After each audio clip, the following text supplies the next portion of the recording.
10. Dedication. 1. By all the virtue I have now amassed, by composition of this book, which speaks of entry to the Bodhisattva way, may every being tread the path to Buddhahood. 2. May beings everywhere who suffer torment in their minds and bodies have, by virtue of my merit, joy and happiness in boundless measure. 3. As long as they may linger in samsara, may their joy be undiminished. May they taste of unsurpassed beatitude in constant and unbroken continuity. 4. Throughout the spheres and reaches of the world, in hellish states, as many as there are, may beings who abide there taste the bliss and peace of Sukhavati. May those caught in the freezing ice be warmed, and from great clouds of Bodhisattva's torrents rain in boundless streams, to cool those burning in infernal fires. 6. May forests where the leaves are blades and swords become sweet groves and pleasant woodland glades. And may the trees of miracles appear, supplanting those upon the hill of Shalmali. 7. And may the very pits of hell be sweet with fragrant pools all perfumed with the scent of lotuses, and lovely with the cries of swan and goose and waterfowl so pleasing to the ear. 8. May fiery coals turn into heaps of jewels, the burning ground become an even crystal floor, may crushing hills become sublime abodes, offering temples, dwellings of the Buddhas. 9. May the hail of weapons, lava, fiery stones become henceforth a rain of flowers, and all the mutual woundings with sharp blades be now a rain of flowers thrown in play. 10. Those engulfed in fiery Vaitarani, their flesh destroyed, their bones bleached white as kunda flowers, may they, through all my merit's strength, have godlike forms and sport with goddesses in Mandakini's peaceful streams. 11.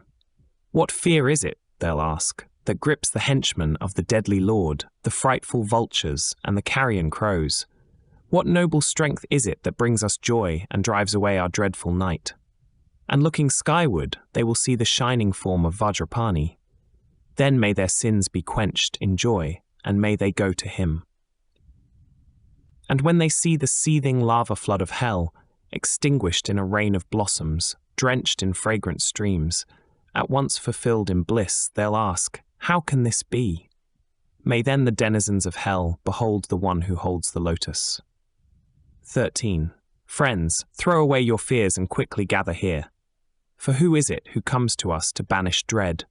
This gleaming youth with bound-up hair, this loving bodhisattva saving and protecting every being, whose power relieves all pain, bestowing joy. 14. Behold the 100 gods who lay their crowns before his lotus feet, the rain of flowers that falls upon his head, his eyes moist with compassion, the splendor of his house that echoes praises of 1,000 goddesses. May those in hell thus cry on seeing Manjugoha.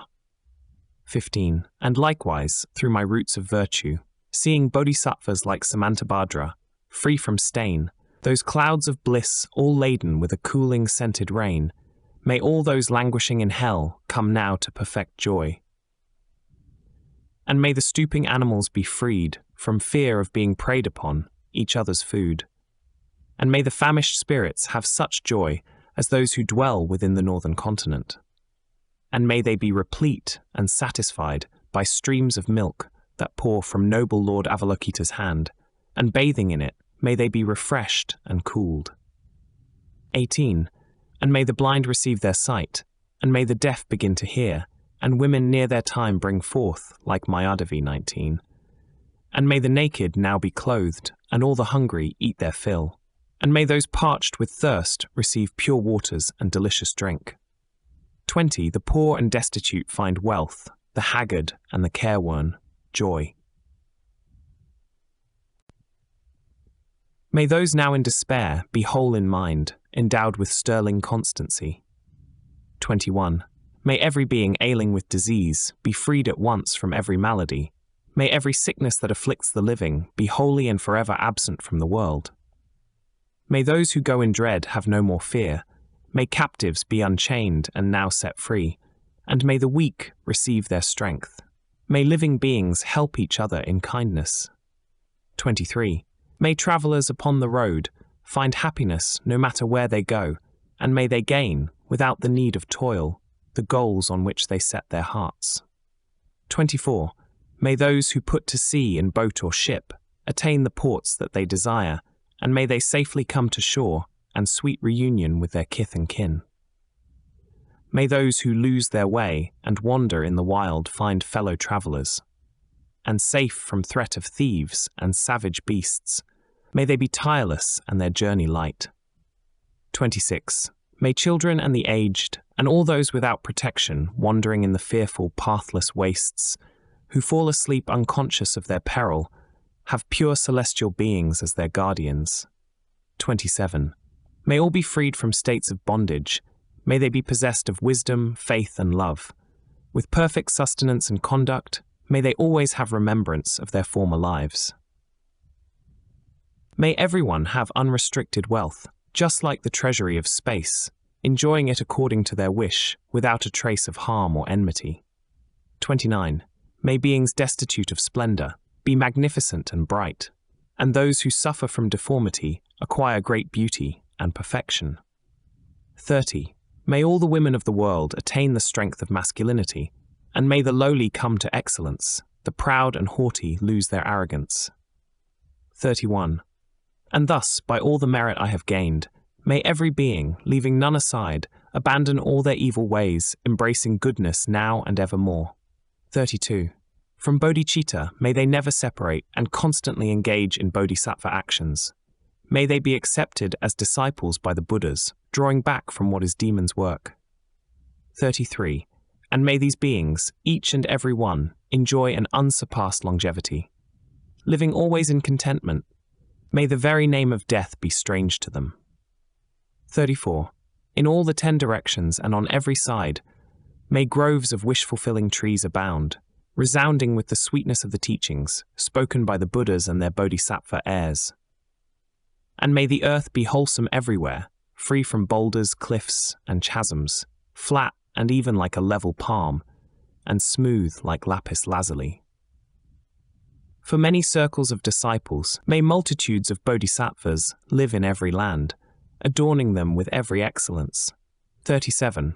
From birdsong and the sighing of the trees, from shafts of light and from the sky itself, may living beings, each and every one, perceive the constant sound of Dharma. And always may they come into the presence of the Buddhas and meet with bodhisattvas, offspring of the same. With clouds of offerings unbounded, may the teachers of the world be worshipped.